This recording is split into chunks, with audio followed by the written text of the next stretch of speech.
بسم اللہ الرحمن الرحیم۔ ناظرین گرامی، السلام علیکم ورحمۃ اللہ۔ ایک دوست نے دوسرے دوست کو کہا کہ دوست کا مطلب کیا ہوتا ہے؟ دوست نے مسکرا کر کہا، ارے پاگل، ایک دوست ہی تو ہے جس کا کوئی مطلب نہیں ہوتا، اور جہاں مطلب ہو وہاں دوست نہیں ہوتا۔ حضرت امام مالک رحمۃ اللہ علیہ فرماتے ہیں، لوگوں کے پاس اپنی ضرورتیں بہت کم لے کر جاؤ، کیونکہ اس میں ذلت و رسوائی ہوتی ہے۔ اچھی رائے دو، اچھی گفتگو کرو، میانہ روی اختیار کرو، ناپسندیدہ باتوں سے چشم پوشی کرو اور بردباری سے کام لیا کرو۔ ماچس کی تیلی کا سر تو ہوتا ہے مگر دماغ نہیں ہوتا، اس لیے ذرا سی رگڑ پر بھڑک اٹھتی ہے مگر انجام اپنی ہی آگ میں جل کر ختم ہو جاتی ہے۔ اور حاسد کی مثال بھی بالکل ایسی ہے۔ مومن کو گناہ یوں نظر آتے ہیں کہ کوئی ایک پہاڑ آہستہ آہستہ نیچے آ رہا ہے جو اسے پیس کر رکھ دے گا۔ رشتے اور شیشے دونوں ہی انسانی غفلت سے ٹوٹتے ہیں۔ ہمیں یہ یاد رکھنا چاہیے کہ شیشے کے متبادل شیشہ مل جاتا ہے مگر رشتے کے متبادل رشتے نہیں ملتے۔ جب اللہ پاک کا ذکر قلب میں جگہ پکڑ جاتا ہے تو بندے کا اللہ پاک کو یاد رکھنا دائمی بن جاتا ہے۔ اگرچہ انسان کی زبان بند رہے، رشتے اور موسم ایک جیسے ہی ہوتے ہیں، کبھی حد سے زیادہ اچھے اور کبھی برداشت سے باہر۔ فرق صرف اتنا ہے کہ موسم جسم کو طاقت دیتا ہے اور رشتے روح کو۔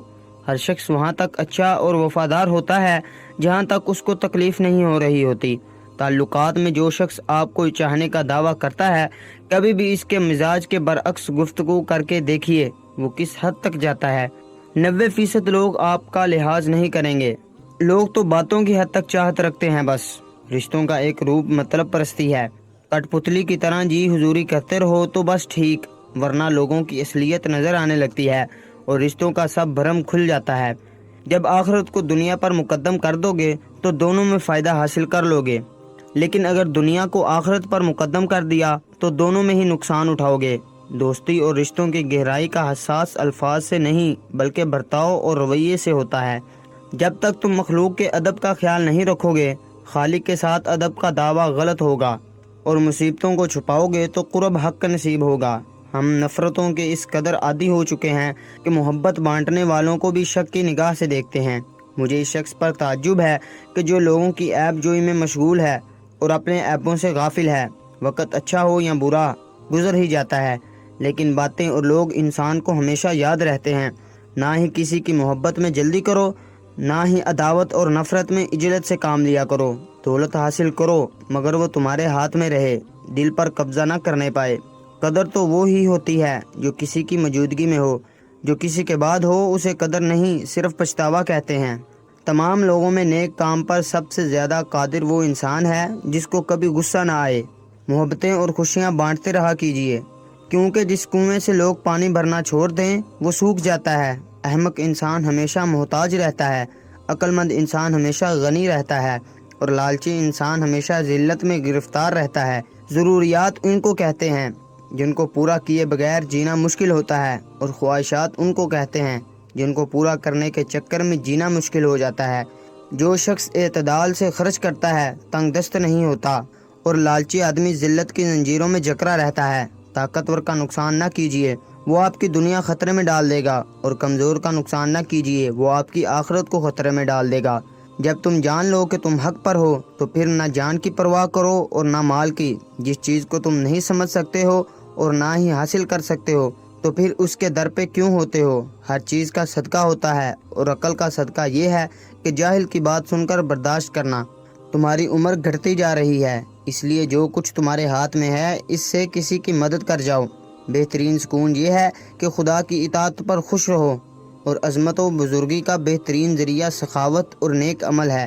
ہمارا دین سراپا ادب ہے، جو شخص اس کو ملحوظ خاطر نہ رکھے وہ بدنصیب ہے۔ ہفتے میں ایک بار کسی غریب کو کھانا کھلا دیا کرو، اور اپنے مال میں سے کچھ اللہ پاک کی راہ میں دے کر اللہ سے تجارت شروع کر دو۔ رزق اتنا بھر جائے گا کہ سنبھالا نہیں جائے گا۔ یہ دونوں عمل ایک دوسرے سے ملتے ہیں۔ ایک وہ عمل ہے جس کی لذت آ کر چلی جائے مگر اس کا وبال باقی رہے، دوسرا وہ عمل جس کی شفقت یاد بھی نہ رہے مگر اس کا اجر ہمیشہ باقی رہے۔ بار بار آنسو صاف کرنے کے بجائے ایک بار ہمت کریں اور اپنی زندگی کو ان لوگوں سے صاف کر دیں جو ان آنسوؤں کی وجہ بنتے ہیں۔ کبھی کسی کے ہاتھ میں خالی برتن دیکھ کر یہ مت سمجھنا کہ وہ مانگنے آیا ہے، یہ بھی ہو سکتا ہے کہ وہ اپنا سب کچھ بانٹ کر آیا ہو۔ اگر زندگی 4 دنوں کی ہے، غم کو بھی 4 دن کا میلہ سمجھ کر گزار لو۔ جب انسان نہیں رہتا تو غم کہاں رہے گا؟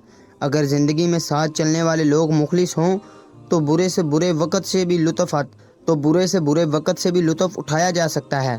کبھی کبھی زندگی بھی ہمارا امتحان لینے پہ آ جاتی ہے، اور وہ بھی اپنی پوری طاقت کے ساتھ۔ امتحان بھی ایسا ہوتا ہے کہ نہ کسی کو بتایا جا سکتا ہے اور نہ ہی کسی سے مدد لی جا سکتی ہے۔